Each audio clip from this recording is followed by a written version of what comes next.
اور دین جو ہے نا وہ ان کا اوپینین لے کے دین جو ہے نا اس وقت میرا ذاتی اوپینین کے طور پہ یہ بات لے لیجئے مگر پارٹی کے اوپینین کے طور پہ نہ لیجئے. ٹھیک ہے، لیکن 28ویں آئینی ترمیم کا جو معاملہ ہے وہ بھی آج وابدہ صاحب نے رکھ دیا ہے اور کہاں 27ویں کی بات ہو رہی ہے، لیکن سینیٹر صاحب آئینی عدالت کے قیام کی جس تجویز کو آپ نے رد کیا تھا وہ اب 27ویں آئینی ترمیم کا مرکزی نقطہ بن گئی ہے، اور اس قانونی اور آئینی اس کے جو اثرات ہیں وہ کیا ہوں گے؟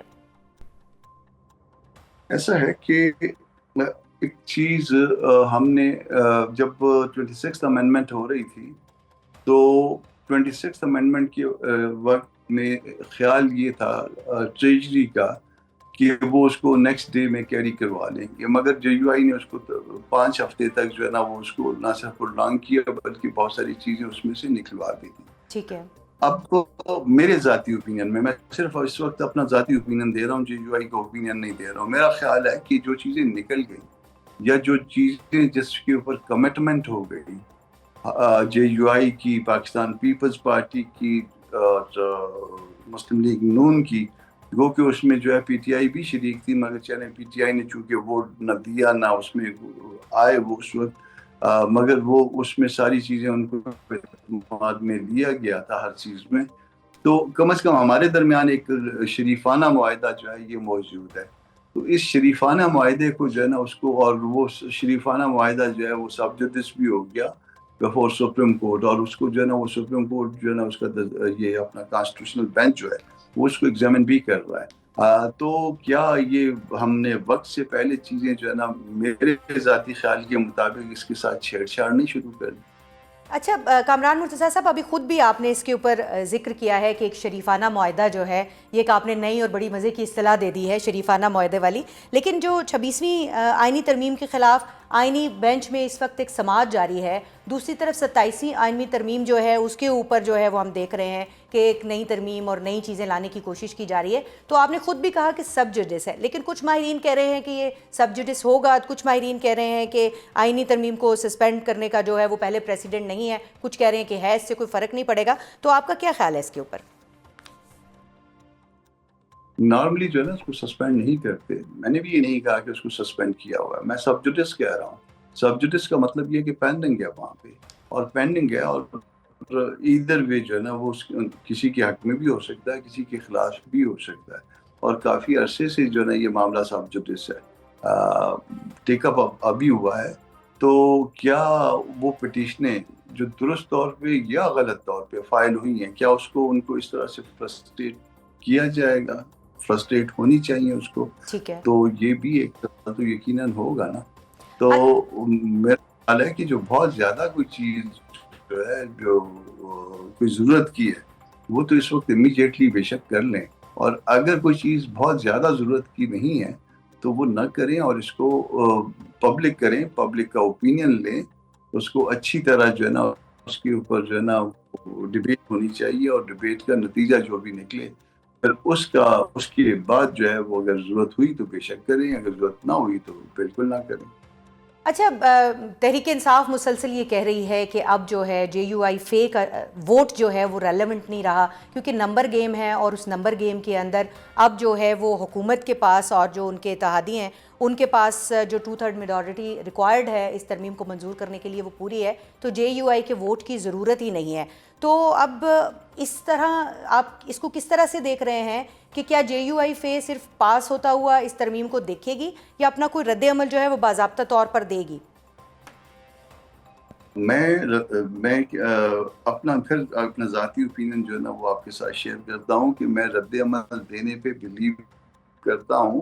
میں اس بات پہ بلیو نہیں کرتا کہ ابسٹین کر دیا جائے اور اس کے بعد نکل جایا جائے کہ جی ہم جو نا ہم نے بائیکاٹ کر دیا، نہ ووٹ دیں نہ ووٹ نہ دیں. اس سے بہتر یہ ہوتا ہے کہ آپ اپنی ان پٹ دیں، اور بھلے اپوز کر کے دیں، بھلے جو ہے اس کے فیور کر کے دیں، مگر کم از کم جو ہے نا یہ چیز ریکارڈ پہ آنا چاہیے کہ آپ کی رائے کیا تھی، آپ نے کیا کیا اس متعلقہ وقت میں. مگر سٹل جو ہے نا یہ باتیں صرف میرے اپنے اوپینین کی حد تک جو ہے نا رکھی جائے. ٹھیک ہے، ہم سمجھتے ہیں کہ ظاہر ہے آپ ایک جو ہے وہ سیزنڈ پالیٹیشین بھی ہیں اور قانون اور آئین کو بھی سمجھتے ہیں اور پارٹی لائنز کو بھی سمجھتے ہیں، لیکن دوسری طرف بہت ساری ایسی تفصیلات ہیں جو آپ کے علم میں ہیں، جو ہم اگر عدالتوں کی بات کریں، خاص طور پہ آئینی بینچ کی بات کریں، اور آئینی بینچ سے آئینی عدالت تک کا جو سفر ہے، اس سے کیا فرق پڑے گا؟ کیا عوام کو کوئی فرق پڑے گا، یا پھر اپنی اپنی مرضی کی باتیں وہاں پر منظور کروانے اور مسلط کروانے میں جو ہے وہ آسانی ہوگی؟ کیونکہ اس کے اوپر بہت بحث ہو رہی ہے اس وقت۔ عوام خوار تھی، خوار ہے، خوار رہے گی۔ اس سے کوئی جو نا عوام کے لیے جو نہ یہ عوام کے لیے تھی، نہ عوام کے لیے ہے، اور نہ عوام کے لیے ہوگی۔ لیکن کانسٹیٹیوشن تو عوام کے لیے ہے نا، تو اس کا براہ راست جو اثرات ہیں وہ ظاہر عوام پر ہوں گے بلا شبہ۔ یہ ہم نے یہ کانسٹیٹیوشن بینچ بنایا اور اس وقت ہمیں یہ بتایا گیا کہ جی اس سے بہت فوائد ہوں گے جی، تو اس میں بہت فائدوں میں اور اس کے ساتھ ججوں کی تعداد بھی بڑھائی گئی، اور اس میں بھی بتایا گیا کہ اس کے بھی بہت فائدے ہوں گے۔ تو ایک سال میں وہ فائدے تو عوام نے جو نا اس کو جو ہے نا ان فائدوں کی لوٹ مار میں یقیناً حصہ لیا ہوگا، وہ ایک سال میں جو ہے نا وہ فائدے تو عوام تک پہنچے ہوں گے نا۔ جی، تو اس میں آپ کا آخری کامنٹ میں لینا چاہوں گی کہ اس میں ایک اور چیز جو بہت زیادہ ڈسکس ہو رہی ہے، جس شک پہ بہت بات ہو رہی ہے، وہ یہ کہ چیف جسٹس اور ججز کی جو ایک کنسنٹ تھا، اس کی منظوری جو تبادلوں کے لیے منظوری کے لیے کنسنٹ ضروری تھا، اس کو ختم کر دیا گیا ہے، تو اس کو آپ کیسے دیکھتے ہیں؟ آرٹیکل 200، میں پھر وہی شریفانہ معاہدے کی بات کروں، آرٹیکل 200 والی بات جو ہے وہ پچھلے جو ہے 26 امینڈمنٹ کا بھی حصہ تھی، تو وہ ہمارے ساتھ مذاکرات کے نتیجے میں وہ جو ہے اس کو ڈراپ کیا گیا تھا آئیڈیا۔ اب اس ایک سال کے بعد جو ہے بھلے کہ وہ پرپز اچیو کر لیے گئے، وہ کسی اور ہائی کورٹوں سے لا کے، مگر جو ہے نا وہ ایک چیز جو ہمارے ساتھ طے ہو گئی تھی، وہ طے ہوئی چیز جو ہے وہ دوبارہ جو ہے اس کو ری لانچ کرنا، یہ میرا خیال ہے کہ اس شریفانہ معاہدے کی خلاف ورزی نہیں ہو جائے گی۔ اس شریفانہ معاہدے کی خلاف ورزی حکومت کر دیتی ہے، گارنٹر جو ہے وہ بلاول بھٹو زرداری صاحب تھے، ان کی بھی نہیں سنی جاتی ہے یا وہ بھی اس پر کچھ نہیں کر پاتے ہیں، تو پھر JUI کا رد عمل کیا ہوگا؟ یہ تو فیصلہ جو ہے JUI جو ہے وہ کرے گی اس وقت جب یہ بلیک اینڈ وائٹ میں ان کے سامنے پڑے ہوں گی چیزیں، اور ہم سب اپنی اپنی رائے، میں آپ کے ساتھ اپنی رائے شیئر کر رہا ہوں، ٹھیک ہے، باقی لوگ یقیناً آپ اس اجلاس میں بھی اپنی رائے یہ جو ہے یہ شیئر کریں گے، تو اس کے بعد جو ہے نا وہ اجتماعی رائے سامنے آئے، اس اجتماعی رائے کا میں بھی پابند ہوں گا۔ میری یہ ایک ذاتی رائے تو ٹھیک ہے، مگر اجتماعی رائے جو ہے وہ جو کچھ بنے گی پارٹی کی، میں اس کا بھی پابند ہوں گا اور اسی کے مطابق چلوں گا۔ اور اب پروگرام میں بات ہوگی 27ویں آئینی ترمیم کے تناظر میں عدلیہ سے جڑی ترمیم پر، کہ جن کو اس ترمیم کا بنیادی اور مرکزی نقطہ قرار دیا جا رہا ہے۔ 27ویں آئینی ترمیم کے تحت آئینی عدالت کے قیام کی تجویز اس وقت سر فہرست ہے، جو کہ حکومتی اتحادی جماعت پاکستان پیپلز پارٹی کا ایک دیرینہ مطالبہ رہا ہے، جبکہ اس کے ساتھ ساتھ آرٹیکل 191A اور عدلیہ کے انتظامی معاملات سے متعلق دیگر آرٹیکلز میں ترمیم کے ذریعے ہائی کورٹ جج کے کسی بھی دوسری ہائی کورٹ میں تبادلے سے متعلق جج اور چیف جسٹس کی رضامندی کی شرط کو بھی ختم کرنے کی تجویز اس ترمیم کا حصہ ہے۔ گزشتہ سال منظور ہونے والی 26ویں آئینی ترمیم کے تحت ایک آئینی بینچ کا قیام عمل میں لایا گیا تھا، جس کی سربراہی اس وقت جسٹس امین الدین خان کر رہے ہیں۔ اب دلچسپ بات یہ ہے کہ 27ویں آئینی ترمیم ایک ایسے وقت میں منظور ہونے جا رہی ہے کہ جب سپریم کورٹ کے آئینی بینچ میں 26ویں آئینی ترمیم کے خلاف دائر درخواست کی سماعت جاری ہے، اور اس قانونی نقطے پر بحث ہو رہی ہے کہ 26ویں آئینی ترمیم کے خلاف دائر درخواست کی سماعت کیا فل کورٹ بینچ کو کرنی چاہیے، اور اگر ہاں تو پھر اس فل کورٹ میں کیا ان ججز کو بھی شامل ہونا چاہیے کہ جن کی تعیناتی 26ویں آئینی ترمیم کے بعد ہوئی ہے۔ 27ویں آئینی ترمیم میں عدلیہ سے متعلق ترامیم پر وکلا برادری کیا سوچ رہی ہے، اور کیا واقعی اس ترمیم کی منظوری کے بعد عدلیہ کی آزادی مزید کمپرومائز ہو سکتی ہے؟ اس حوالے سے گفتگو کرنے کے لیے ہمارے ساتھ موجود ہیں آج سپریم کورٹ بار ایسوسی ایشن کے سابق صدر اور ممبر پاکستان بار کونسل بیرسٹر عابد زبیری صاحب، جو کہ 26ویں آئینی ترمیم کیس میں درخواست گزار بھی ہیں، اور ہمارے آج کے دوسرے مہمان ہیں ماہر قانون حافظ احسان کھوکر صاحب۔ السلام علیکم آپ دونوں کو، اور welcome to the show. Barrister صاحب، گفتگو کا آغاز میں اگر آپ سے کر سکوں تو ابھی آپ 26ویں آئینی ترمیم کو ہضم کرنے کی کوشش میں تھے کہ اب 27ویں آئینی ترمیم آنے کا شور جو ہے وہ بلند ہونا شروع ہو گیا ہے۔ قانونی اور آئینی طور پر کیا 26ویں آئینی ترمیم کے خلاف آئینی بینچ میں جاری سماعت اور حتمی فیصلے سے قبل عدلیہ سے متعلق کوئی نئی ترمیم جو ہے وہ لائی جا سکتی ہے؟ ہاں، بسم اللہ الرحمن الرحیم. دیکھیے ترمیم تو کوئی بھی لائی جا سکتی ہے اور کسی وقت بھی لائی جا سکتی ہے، کیونکہ دیکھیے ان کے پاس نمبر گیم تو پورا ہے، اور وہ آپ کو پتا ہے ریزرو سیٹس میں ان کو وہ ریزرو سیٹس بھی دے دی گئی ان جماعتوں کو جو فارم 47 کی پیداوار ہے پارلیمنٹ کے اندر. اور پہلے نہیں تھا لیکن اب ان کو دے دی گئی ہیں، تو اس سے ان کی وہ 224 کا فگر تو ان کے پاس ہے، تو کوئی بھی ترمیم وہ لا سکتے ہیں. اور ترمیم پہ ہر وقت یہ کہا جاتا ہے کہ کیونکہ آرٹیکل 239 کے تحت سب کلاس 5 اور 6 میں ہے، وہ تو کوئی بھی ترمیم کر سکتے ہیں اور اس کو چیلنج نہیں کیا جا سکتا، تو ہینس ان کے پاس پورا اختیار ہے وہ آئین کا حلیہ بھی بگاڑ دیں اور یہ وہ، جبکہ اس کے خلاف ججمنٹس ہیں کہ آئین کا بیسک سٹرکچر چینج نہیں کر سکتے.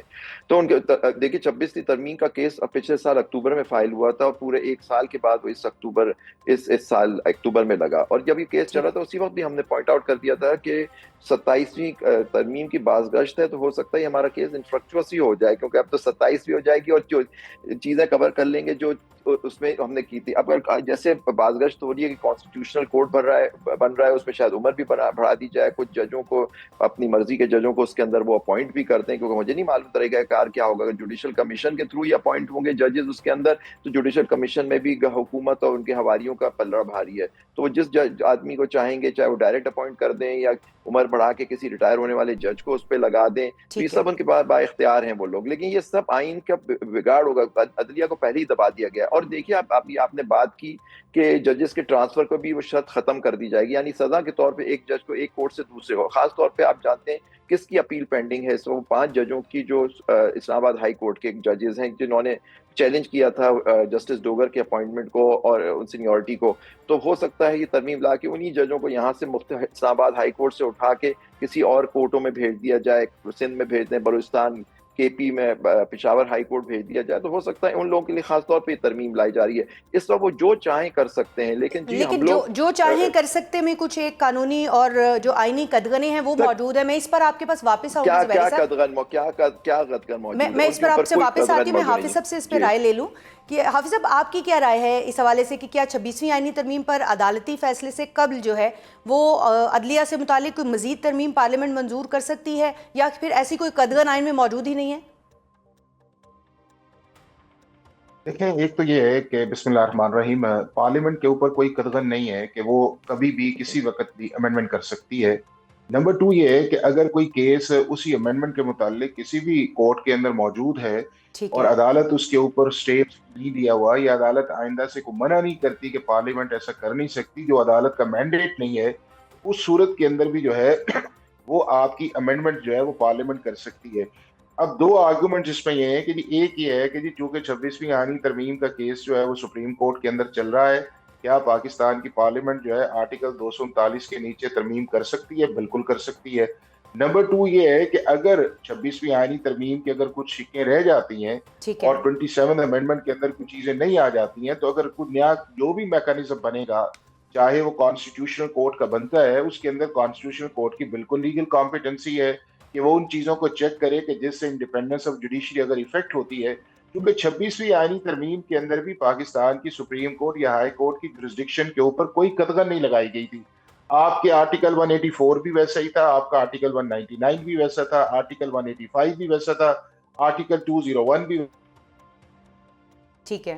ویسا تھا، 2012 بھی ویسا تھا. صرف ایشو یہ آیا تھا کہ آپ نے ان سرٹن چیزوں کو آپ نے ریگولیٹ کیا، اور اس ریگولیٹ کرنے کے اندر آپ نے ایک میکانزم بنایا، اور وہ میکانزم دنیا بھر کے اندر موجود ہے. کیونکہ ہم ذرا چلے جاتے ہیں پرسن اسپیسیفکس کے اندر، تو وہ جب پرسن اسپیسیفک ہم جاتے ہیں تو پھر ہم جو اوریجنل اسپرٹ ہے اس کے اوپر بات کرنا شروع کر دیتے ہیں کہ شاید اس سے جو ہے وہ پاکستان کی جوڈیشری. ٹھیک ہے حافظ صاحب، آسان الفاظ میں یہ بات سمجھائیے گا کہ اگر 26ویں آئینی حافظ صاحب آسان الفاظ میں اس کے ساتھ یہ بھی ایڈ کر لیجئے گا کہ اگر 26ویں آئینی ترمیم کے حوالے سے آلریڈی جو اس کے خلاف ایک کیس جو ہے وہ پینڈنگ ہے عدالت کے اندر، اس کا فیصلہ 27ویں ترمیم کے پاس ہونے کے بعد آ جاتا ہے، تو کیا اس سے کوئی فرق پڑے گا؟ نہیں دیکھیں، ابھی تو کیس یہ چل رہا تھا نا کہ کون سنے. بات میں یہ ہے کہ اگر یہی جو پٹیشنرز تھے اگر اس چیز پہ آ جاتے کہ جی اس کا سنے فیصلہ کر لیں، وہ تو سارے کا سارا ٹائم جو جب سے ہیئرنگ سٹارٹ ہوئی تو اسی میں لگ گیا تھا کہ سننا کس کو چاہیے، فل کورٹ ہونا چاہیے، نہیں ہونا چاہیے، کون سے جج ہونے چاہیے، 26ویں سے پہلے ہونے چاہیے، 26ویں کے بعد کے اندر آنے چاہیے. عدالت راستہ پوچھ رہی تھی، راستہ ہے نہیں. چونکہ سب اس کا اتفاق یہ ہے کہ کانسٹیٹیوشن امینڈمنٹ جب آئین کا حصہ بن جاتی ہے تو اس کے مطابق چلنا پڑتا ہے، اور وہ ہر کانسٹیٹیوشن کے اندر ایک بڑا واضح اس کے اندر ہے، اور کبھی بھی اس طرح نہیں ہوا کہ آپ کانسٹیٹیوشن امینڈمنٹ کو سسپینڈ کر کے آپ کہیں کہ ریٹروسپیکٹیولی آپ ان چیزوں کے اندر جائیں. تو اب یہ ہے کہ اگر کچھ چیزیں ایسی آئیں گی جس کے اندر یہ سمجھا جائے گا کہ انڈیپینڈنس آف جوڈیشری افیکٹ ہے، تو صرف فورم ہی چینج آئے گا نا. ابھی بھی جو فورم تھا، اگر پی ٹی آئی جو ہے وہ کانسٹیٹیوشن بینچ کی طرف نہ جاتی اور کانسٹیٹیوشن کورٹ کی طرف چلی جاتی تو شاید آج وہ نوبت ہی نہ آتی، کوئی بھی چیز ایسی ہوتی وہ اسٹیٹ اوے کانسٹیٹیوشن کورٹ کی طرف چلی جاتی. لیکن پی ٹی آئی نے جو ہے وہ مولانا صاحب کے ساتھ مل کے کانسٹیٹیوشن بینچ کی طرف گئے، اور وہ جھگڑا ہمارا 1 سال سے حل ہی نہیں ہو رہا. ججز آپس میں نہیں بیٹھ رہے، جوڈیشل پالیٹکس آ گئی، جورسڈکشن کا ایشو آ گیا، ایک دوسرے کو کنٹینڈرز آ گئے، لائرز ڈیوائیڈ ہو گئے کہ کون سے جج کے پاس جانا چاہیے.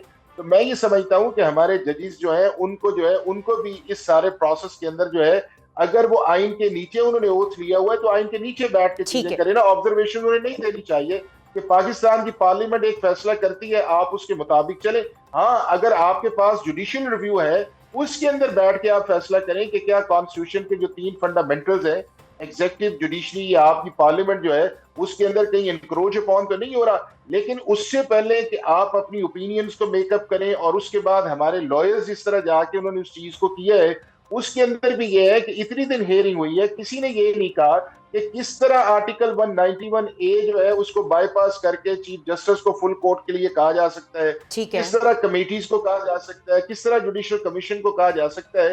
اور جتنی بھی چیزیں میں آپ کو بتاؤں گی 26ویں آئینی ترمیم سے پہلے ڈسکشنز کے اندر تھی، آج بھی ہیں، سب آپ لائرز کمیونٹی کی طرف چلے جائیں یا آپ بار ایسوسیشن یا اس کے بعد چلے جائیں، کیا ہمیشہ ہم یہ نہیں کہتے رہے تھے کہ ججز کی اپوائنٹمنٹ بہتر ہونی چاہیے؟ ٹھیک ہے، میں حافظ صاحب آپ کے پاس واپس آؤں گی. یہ جو آپ نے سارے سوالات اٹھائے ہیں یہ بڑے ویلڈ ہیں، لیکن ہم بھی یہی بات سمجھنے کی آج آپ جیسے ماہرین کے ساتھ بیٹھ کر کوشش کر رہے ہیں کہ 26ویں آئینی ترمیم کے جو جھگڑے ہیں عدالتی معاملات کے اوپر وہ ابھی تک ختم نہیں ہوئے ہیں. تو اب یہ جو 27ویں آئینی ترمیم کی بات شروع ہو گئی ہے، اسی پر میں آپ کی رائے بھی لینا چاہوں گی زبیری صاحب کہ آئینی ترمیم کو سسپینڈ کرنے کا پریسیڈنٹ جو ہے وہ موجود نہیں ہے. یہ ابھی حافظ صاحب نے اس پر روشنی ڈالی ہے، آپ کی کیا رائے ہے؟ اس سے کیا اثرات مرتب ہوں گے اگر یہی سچویشن جو ہے چلتی رہی؟ تو دیکھیں، اب تو جو اثرات ہوں گے وہ تو سامنے آئیں گے. کاش حافظ صاحب اپنی اوپینین دینے سے پہلے یہ سوچ لیتے کہ جو کیس وہاں آرگیو ہے، بے شک 191A کے تحت جو آرگیومنٹ ہوا ہے کس طرح سے اس کو اختیار ہے بینچ بنانے کا، وہ تو ججز نے فیصلہ کرنا ہوتا ہے. وکلا نے اپنے دلائل پیش کر دی، کاش انہوں نے سنے ہوتے تو یہ شاید یہ نہ کہتے کہ ان کو راستہ نہیں دکھایا گیا یا کیا. تو دوسری بات جو مین ایشو یہ ہے کہ اب تو اگر کانسٹیٹیوشنل کورٹ بن جاتا ہے تو یہ کیس بھی ہو سکتا ہے وہیں ٹرانسفر ہو جائے. کورٹ دیکھے گی کہ اب اس میں کیا رہ گیا، کہ انفرکچوس تو نہیں ہو گیا. اب 27ویں ترمیم آ گئی، اب اس کو یہ دیکھنا ہوگا. اب دیکھنا، میں نے دیکھا نہ انہوں نے نہ آپ نے دیکھا، 27ویں ترمیم کس شیپ میں آ رہی ہے، کس طرح سے کورٹ کی کمپوزیشن کو چینج کر دیا جائے گا. سپریم کورٹ کو ایک سول عدالت کے اپیلوں کا اختیار دے دیا جائے گا. جو ہائی کورٹ سے سول کیسز یا کرمنل کیسز آئیں گے وہ سنیں گے. سپریم کورٹ کا کیا اسٹیٹس رہ جائے گا اس کے. کانسٹیٹیوشنل کورٹ اگر بن جائے گا تو ساری 184 185 186 کی جو پٹیشنز ہیں وہاں چلی جائیں گی ساری. اور دوسری بات یہ کہنا کہ 26ویں ترمیم میں ان کو چھیڑا نہیں گیا، بالکل چھیڑا گیا ہے. یہ 184 کی سو موٹو کی پاور اس کو لمٹ کر دیا گیا. آپ دیکھیں 184(3) کی بھی امینڈمنٹ آ گئی. پھر ایک بڑا شور مچایا جاتا تھا بڑے پروگرامز کے، جس میں حافظ صاحب بھی کہتے تھے اپیل کا حق ہونا چاہیے. اس کورٹ اس لا میں 26ویں ترمیم نے کہا کہ اپیل if practicable رائٹ ہوگا، یعنی وہ جو فیصلہ کریں اس وقت تو جج ہی موجود ہی نہیں جن کی اپیل ہو سکے. کیونکہ مین ایشو یہ تھا کہ 184 میں جو غلط استعمال اگر ہوا یا کوئی بھی پارٹی اس سے متاثر ہوتی تھی وہ اپیل نہیں کر سکتی تھی. تو لا کے تحت اپیل بنا کے دے دی، آئینی ترمیم کے تحت نہیں دی. اب انہوں نے اس کے اندر اپیل کا راہ ابھی بھی اس کے اندر نہیں ہے. اس کا حق تو ابھی بھی پریکٹس اینڈ پروسیجر کے قانون کے اندر انہوں نے حق دیا ہوا ہے کہ یہ اس کی اپیل وہاں ہوگی، اور اس میں امینڈمنٹ میں بھی ڈالا ہے انہوں نے. اب اس کو کس طرح سے یہ کریں گے. لیکن مین ایشو یہ ہے کہ کیا یہ طریقہ کار، یہ فورم اور یہ چیز نہیں ہے. پہلے یہ تھا کہ اس وقت پاکستان کا چیف جسٹس اور سینئر ججز کانسٹیٹیوشنل بینچ کا حصہ نہیں ہے. مین جھگڑا جو ہے وہ کانسٹیٹیوشنل کورٹ ہو یا نہ ہو، اٹ از کون سلیکٹ کرے گا ان لوگوں کو، ججوں کو، وہ ایسے ججوں کو جو ابو بورڈ ہوں، جو انڈیپینڈنٹ ہوں، یا وہ ایگزیکٹو سے دبے نہ ہوں، یا ان سے تعلق، ان کا کسی طرح سے تعلق اس طرح سے نہ ہو کہ ان کے بندے ہوں، وہ ان کو بٹھا کے رکھ دیا جائے. کیونکہ دیکھیے ہمارے جو مین پٹیشنز جو ہوتی ہیں ان کا وہ ہوتی سرکار گورنمنٹ کے خلاف، ان کے آرڈرز کے خلاف، لا کی امینڈمنٹس، لا کی. اب اپنی مرضی کے ججز وہاں بٹھا کے آپ کہیں گے کہ میرے خلاف جو فیصلہ ہے وہ میری مرضی کے جج سن لیں. تو یہ تھوڑی ہوتا ہے. دیکھیں اگر جوڈیشری کے پاس جوڈیشری نے اختیار لے لیا تھا سارے جج اپوائنٹ کرنے کا, وہ بھی غلط تھا. تو اب جو ہو رہا ہے وہ بھی بالکل غلط ہے. زبیری صاحب کہہ رہے ہیں کہ یہ غلط ہے, لیکن حافظ صاحب یہ ایک بالکل جینوئن سوال ہے کہ پہلے بھی یہی جھگڑا تھا کہ مرضی کے ججز کا جو ایک سوال ہے وہ ہمیشہ اٹھتا رہا ہے. تو کیا ہمیں آئینی بینچ کے ہوتے اب آئینی عدالت کی ضرورت ہے؟ اور جبکہ پہلے ہی آئینی بینچ آئین سے متعلق تمام معاملات سن رہا ہے اور جو اس کے اوپر جھگڑے ہیں وہ ابھی اس وقت بھی جو ہے وہ ہمارے ناظرین سن رہے ہیں, تو اس کا حل کیا ہے؟ دیکھیں صرف یہ آرگومنٹ کہنا کہ جی ایگزیکٹو کا ڈومیننسی ہے یا اپوائنٹمنٹس ایگزیکٹو کرتی ہے اس سے جج جو ہے وہ نیوٹرل نہیں ہے. اگر اس پرنسپل کو مان لیا جائے تو انڈیا کے اندر جو اپوائنٹمنٹس ہے وہ تو ایگزیکٹو کرتی ہے, وہاں کا پریزیڈنٹ جو ہے وہ اپوائنٹمنٹ کرتا ہے. اگر یہی پرنسپل مان لیا جائے کہ جی ججز کی اکاؤنٹیبلٹی خود ہونی چاہیے, انڈیپینڈنس آف جوڈیشری ہے, انڈیا کے اندر تو پارلیمنٹ ان کی اکاؤنٹیبلٹی کرتی ہے, وہاں پہ ایس ٹی سی کا کوئی کانسیپٹ نہیں ہے. امریکہ کے اندر چلے جائیں تو وہاں کے اوپر پارلیمنٹ جو ہے وہ آپ کی سپیریئر جوڈیشری جو ان کی سپریم کورٹ کی اپوائنٹمنٹ کرتی ہے, پبلک ہیئرنگ کے اندر کرتی ہے, اور اس کے بعد جب وہ جج بیٹھ جاتا ہے تو کبھی بھی یہ نہیں کہا گیا کہ جی چونکہ ایک ڈیموکریٹ سے تھی ان کی اکثریت ہے اس کے اندر تو لہذا یہ ہے کہ وہ شاید جج جو ہے وہ نیوٹرل نہیں رہا. اسی طرح برطانیہ کے اندر جو ہے وہ ایک ایکٹ آف پارلیمنٹ جو بنا ہوا ہے اس کے نیچے جا کے جو امینڈمنٹس جو ہے وہ کی جاتی ہیں تو اس سے کبھی بھی یہ نہیں کہا کہ جی اس کے اندر یہ انپٹ آیا تو اس سے شاید جوڈیشری جو افیکٹ ہوئی ہے. پرابلم یہ آئی ہے, اور ابھی بھی دیکھ لیں کہ پاکستان کے جتنے بھی بڑے ججز کے آپ کو نام آئیں گے جو 73 کے کانسٹیٹیوشن سے پہلے بنے ہوئے تھے وہ تو سارے کے سارے یہ ریونیو سروس کے اندر آئے تھے یا ایگزیکٹو کی اپوائنٹمنٹ اس کے اندر آئی تھی. جب 73 کے اندر ہم نے میکانزم دیا, 96 تک آپ کی اپوائنٹمنٹ جو آئی ہیں جتنے بھی اچھے ججز آئے ہیں وہ دونوں کی کنسلٹیشن سے آئے ہیں. جب سپریم کورٹ نے خود کہا کہ میننگ فل کنسلٹیشن ہمارا ہے, اس کے بعد یہ پرابلم شروع ہو گئی ہے کہ ہمارا لائکنگ یا ڈس لائکنگ والا آیا ہے. اور رہی صحیح کسر جو ہے افتخار چودھری صاحب نے 115 جج نکال کے جو ہے وہ کہہ دیا کہ نہیں جی جو کریں گے ہم کریں گے, ہمارا ٹریٹ آئے گا. آپ 19 امینڈمنٹ کو بھی لے کے آئے, پھر 15 سال ہم ساروں نے دیکھا, آپ نکالیں نا سارے جتنے بھی ہماری سپریم کورٹ یا بار کاؤنسل کے ریفرنسز ہیں, ہم یہ نہیں کہتے تھے کہ اس کے اندر بیلنس ہونا چاہیے یا پارلیمنٹری اوورسائٹ ہونا چاہیے یا 184(3) جو ہے اس کو ریگولیٹ کرنا چاہیے. یہ انلمیٹڈ پاور ہے, سپریم کورٹ جو ہے وہ اپنی کانسٹیٹیوشنل جورسڈکشن سے باہر نکل رہی ہے. تو اگر اب یہ چیز آئی ہے جو ایگزیکٹو کے اندر آئی ہے, میں یہ سمجھتا ہوں کہ اس کے اندر پرابلم یہ آئی ہوئی تھی وہ یہ تھا کانسٹیٹیوشنل بینچ پہ آیا تھا, جوڈیشل کمیشن کا اتنا ایشو نہیں تھا. حافظ صاحب آپ کو نہیں لگتا, جو زبیری صاحب نے بھی ابھی آرگومنٹ دیا ہے کہ یہ جو ایک ترمیم کی جا رہی ہے جو آپ بھی بات کر رہے ہیں کہ ایگزیکٹو کے پاس تمام اختیارات جائیں گے, اس سے کیا بیلنس آؤٹ نہیں ہوگا؟ نہیں, میں آپ سے بتاؤں نا جی کہ ایگزیکٹو جو ہے آپ کے پاس جو ہے آپ کے پاس آپشن کیا ہے.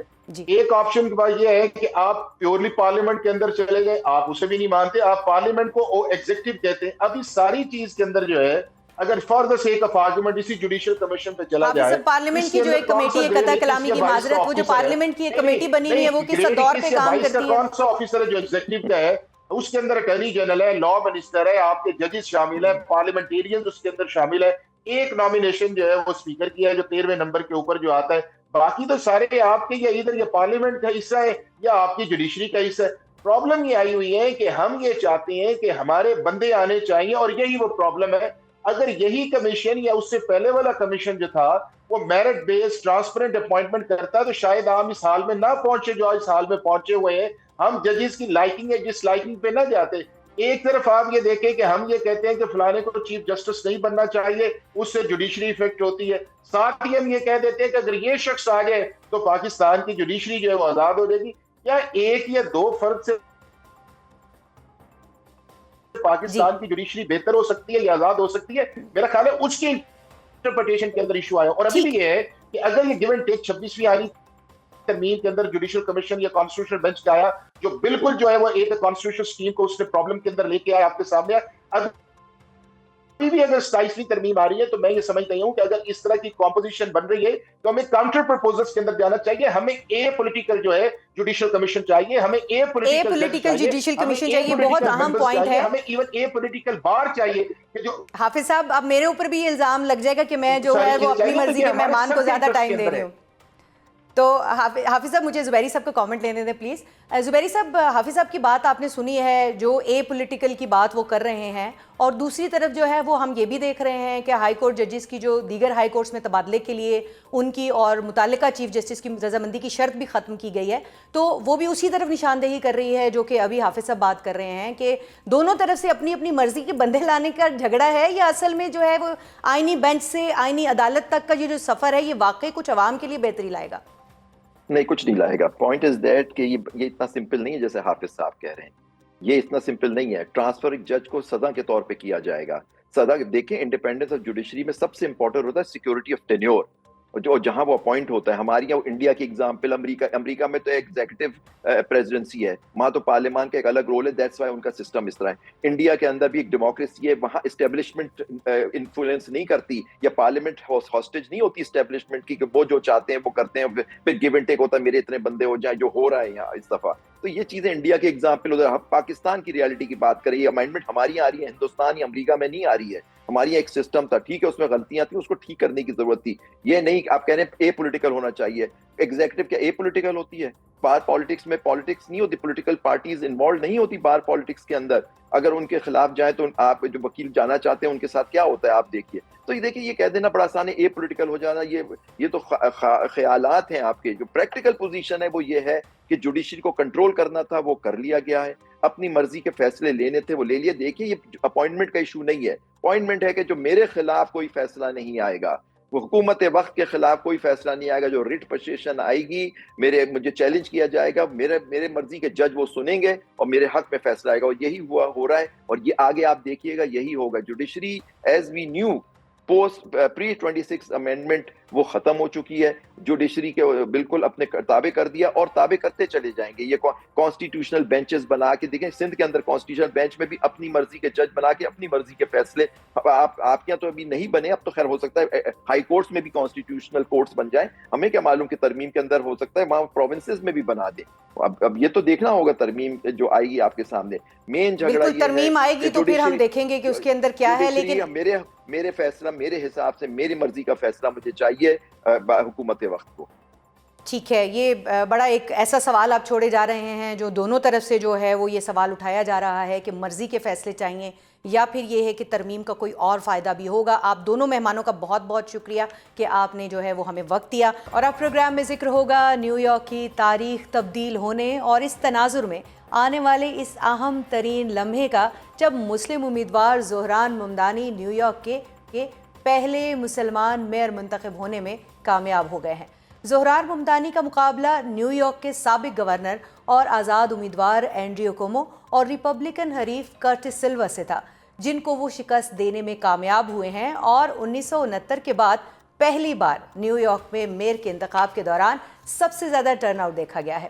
زہران ممدانی 1991 میں یوگینڈا میں پیدا ہوئے اور ان کے والدین کا تعلق بھارت سے تھا. نیو یارک کے میئر کا الیکشن جیتنے والے زہران ممدانی واضح کر چکے ہیں کہ وہ کامیاب ہونے پر گھروں اور دفاتر کے کرائے منجمد کریں گے، شہر میں مفت ٹرانسپورٹ ہوگی اور چائلڈ کیئر کا دائرہ بھی بڑھایا جائے گا.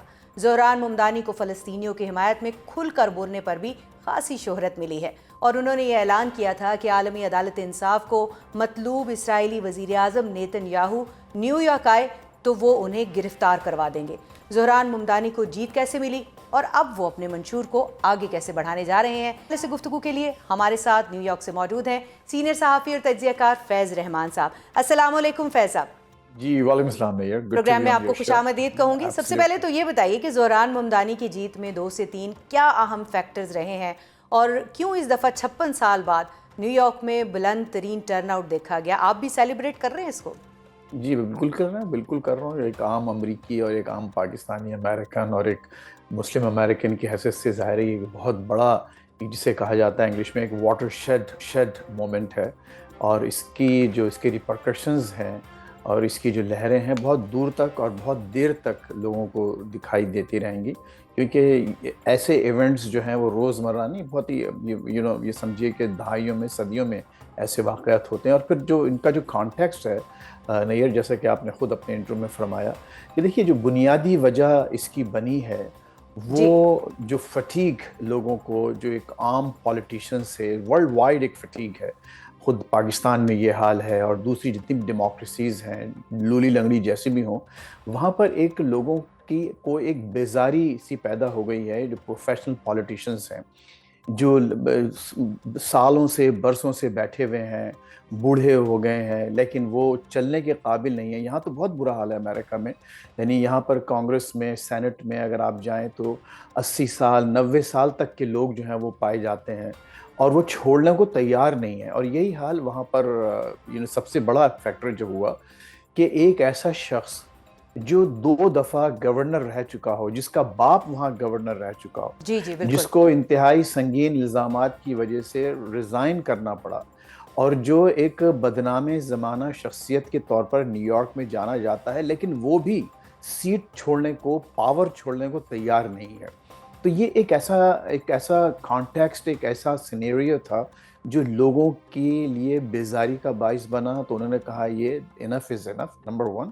اور نمبر 2 یہ کہ بہت سی جگہوں کی طرح خود پاکستان میں یہ حال ہے, امریکہ کے تمام بڑے شہروں کا یہ حال ہے, لیکن نیو یارک دیکھیے نیئر, اس وقت جو امریکہ ظاہر ایک کیپٹلزم کا موجد ملک ہے, یہیں سے کیپٹلزم شروع ہوا, اور نیو یارک اس کیپٹلزم کا کیپٹل ہے, جہاں کہ ایک وعدہ یہ کیا گیا تھا کہ تمام لوگوں کو ہر ایک اچھی لائف پرووائڈ کی جائے گی. لیکن آج نیو یارک میں ایک عام آدمی کی کو زندگی گزارنا محال ہو گیا ہے. اچھا فیض, یہاں پر ایک سوال بھی ایڈ کر لیجئے گا کہ آپ کو لگتا ہے کہ ممدانی کو اپنے سوشلسٹ ایجنڈے کی وجہ سے عوام میں اتنی پذیرائی ملی؟ کیونکہ اگر ہم دیکھیں تو میئر کی کرسی پر اب وہ بیٹھ گئے ہیں, باوجود اس کے کہ صدر ٹرمپ کی طرف سے بھرپور مخالفت تھی, جو بیانات ہم نے سنے وہ بھی خاصے سنگین تھے, لیکن اس کے باوجود ممدانی جو ہے وہ کامیاب ہو گئے ہیں. نہیں, میرا اپنا خیال یہ ہے کہ ان کی جو اکثریت, ووٹرز کی اکثریت کو یہ معلوم بھی نہیں ہوگا کہ سوشلزم کیا ہوتا ہے اور سوشلسٹ ایجنڈا یا سوشلسٹ جو ایک نظریات ہیں وہ کیا ہوتے ہیں. مجھے یقین ہے کہ اکثریت کو یہ معلوم نہیں ہوگا. اکثریت نے 2 چیزیں دیکھی, ایک تو یہ کہ وہ جو اسٹیبلشمنٹ ہے, پولیٹیکل اسٹیبلشمنٹ امریکہ میں, اس کو وہ چیلنج کرنے میں کامیاب ہوئے. نمبر 2, انہوں نے براہ راست ایک عام آدمی کے مسئلے کی بات کی. دیکھیے ٹرانسپورٹ, فری ٹرانسپورٹ, یہ کس کا, وہ لوگ ہیں جو بیچارے $15 $20 پر آور پر کام کرتے ہیں, جو 3 4 ان سم کیسز 8 9 لوگ اپارٹمنٹ میں زندگی گزار رہے ہیں. نیو یارک میں ایسا ہو رہا ہے. پھر دوسری بات, جو وہاں پر جو مائنورٹیز ہیں, کمیونٹیز, جس پاکستانیز, بنگلہ دیشی, انڈینز, ایتھیوپینز, یہ دنیا کا کوئی کسی بھی کونے کا ہر شخص وہاں پر موجود ہے. ان کی زندگی جو ہے وہ بالکل ایک طرح سے سمجھے کہ سیکنڈ کلاس سٹیزن کے طور پہ گزرتی ہے, ان کو پولیٹیکل ایکسیس نہیں ملتی. تو ممدانی نے ان کو یہ موقع دیا ہے کہ تم اپنے ووٹ کو اپنی طاقت بناؤ. اور یہ آپ نے یہ دیکھا کہ اس وقت 1 ملین مسلم امریکنز ہیں نیو یارک میں, جنہوں نے بہت سرگرمی سے اس الیکشن میں حصہ لیا. بالکل, ووٹ کو عزت دو کا جو ایک وہ نعرہ ہے وہ وہاں سچ ہوتا ہوا دکھائی دے رہا ہے. لیکن یہ بھی بتائیے گا کہ الیکشن جیتنے کے بعد اپنی تقریر میں جو ممدانی نے پہلے 2 نکات جن کے اوپر بات کی ہے, وہ ایک اسلامی فوبیا ہے جس کی کوئی گنجائش نہیں, ان کا یہ کہنا تھا, اور اس کے علاوہ انہوں نے یہ بھی کہا ہے کہ موروثی سیاست کا خاتمہ ہو گیا ہے آج. تو اب وہ کیا سگنل دے رہے ہیں؟ دیکھیے وہ ایک ظاہر اسلام, انہوں نے یہ بہت بالکل ببانگ دہل یہ بات کی کہ وہ ایک مسلم ہیں, وہ ایک ینگ آدمی ہیں, اور وہ ڈیموکریٹک سوشلسٹ ہیں, اور اس پر وہ فخر کرتے ہیں. تو یہ بات بہت اہم ہے کہ ایک ایسے ملک میں جہاں بھی کچھ ہی سال پہلے, صرف 24 سال پہلے 9/11 ہوا اور مسلمانوں پر تمام ملبہ ڈالا گیا, اور اب تک یہاں پر کھلے عام it's an open season on Muslims here, کہ ان کو جو ہے مسلسل ان کے بارے میں جو ہے بڑے ہی قبیح قسم کے جملے استعمال کیے جاتے ہیں اوپنلی, پریس میں, ٹی وی پر, ہر جگہ. تو ایسے ماحول میں ایک ایسے ینگ آدمی کا جو کہ صرف 34 سال جس کی عمر ہے, اور جس نے اپنے سے دگنے عمر کے ایک انتہائی دگنے تجربے کے, اور جو ان کا ایک بیک گراؤنڈ ہے وہ بھی کتنا پاورفل ہے. جی, تو وہ ان کے پاس ایک پاور تو بہت ہے, لیکن اب دیکھنا یہی ہے کہ وہ کس طرح سے اپنے منشور کو, جیسے کہ آپ نے فرمایا, کہ آگے بڑھاتے ہیں. لیکن مجھے اچھی امید یہ ہے کہ منشور کیسے کمپلیٹ ہوتا ہوا یا اس پر عمل درآمد ہوتا ہوا آپ کو دکھائی دے گا فیض, جب صدر ٹرمپ جو ہے وہ انہوں نے الیکشن جیتنے والے ممدانی کے حوالے سے کہہ دیا کہ نہ وہ ان کو فنڈز جاری کریں گے, اور اس کے بعد یہ ہے کہ نیو یارک اور واشنگٹن جیسی جگہ کے اوپر فنڈز نہیں ہوں گے تو یہ وہ دریا میں رہ کر جو ہے وہ مگرمچھ سے بیر والا معاملہ نہیں دکھائی دے رہا آپ کو؟ تو کیسے وہ اپنے منشور کے اوپر عمل درآمد کریں گے؟ بالکل صحیح کہا آپ نے، مگرمچھ ہی نہیں بلکہ بہت سے بھیڑیے بھی آس پاس منڈلا رہے ہیں اور خود نیو یارک میں ایسے ہوں گے. لیکن دیکھیے امریکہ بہرحال آپ کچھ بھی کہیں ایک ڈیموکریسی ہے، ایک اسٹیبلشڈ جمہوریت ہے، اور یہاں پر صدر ٹرمپ کی آپ خود دیکھا کہ یہ خود ایک بہت بڑا واقعہ ہے کہ اپنی پوری کوشش، پوری طاقت اور پورا طاقت کے نشے میں گم ہونے کے باوجود وہ اس الیکشن میں ممدانی کو نہیں روک سکے. انہوں نے اپنے جو بلینئر فرینڈز ہیں، دوست ہیں، ان کی مدد سے کئی ملینز آف ڈالرز ان پر خرچ کیے ممدانی کے خلاف، لیکن اس کا الیکشن نہیں روک سکے. تو یہ جو فیڈرل فنڈز ہیں، یہ تو پہلی بات تو یہ کہ پورے اوور آل نیو یارک کا جو بجٹ ہے جو کہ خود وہاں سے جنریٹ ہوتا ہے ٹیکسز سے اور مختلف ریسورسز سے، وہ خود اتنا زیادہ ہے کہ فیڈرل ایڈ یا فیڈرل جو گرانٹس وغیرہ اس سٹی کو بہت کم ہوتی ہیں. اور دوسری بات یہ ہے کہ وہ کوئی ہمارے ٹرمپ صاحب کی جاگیر نہیں ہے، وہ ان کی ذاتی پیسے نہیں ہیں، وہ امریکن فیڈرل گورنمنٹ اور شہروں کا حصہ ہے، رائٹ فل. تو یہ تو سپریم کورٹ بھی ان کو الاؤ نہیں کرے گا کہ اس طرح سے وہ گرانٹ صرف اپنی ومس پر، اپنی ذاتی خواہشات کی بنیاد پر روک سکیں.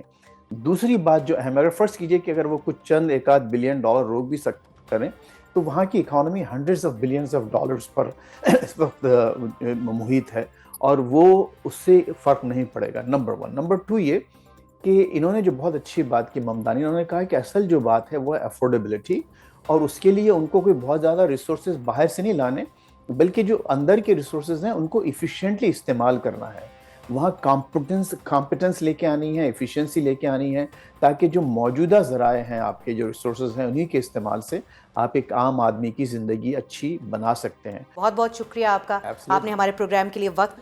ناظرین، فیض رحمان جو ہے وہ امریکہ کی صورتحال بتا رہے تھے کہ کس طرح سے نیو یارک میں ایک نوجوان مسلم نے آ کر جو ہے وہ وہاں کا نقشہ بدلا ہے، وہاں کی جو سیاست ہے اس کے اندر جو ہے وہ اس کا ٹھہرا ہوا پانی تھا، اس کے اندر ایک پتھر پھینکا ہے. اب آنے والے دنوں میں اس پتھر کے جواب میں جو ہے وہ صدر ٹرمپ کی جانب سے کون سا پتھر پھینکا جاتا ہے، یہ ہم اور آپ مل کر دیکھیں گے. وقت پروگرام کا ختم ہوا جا رہا ہے، اجازت دیجیے، اللہ حافظ.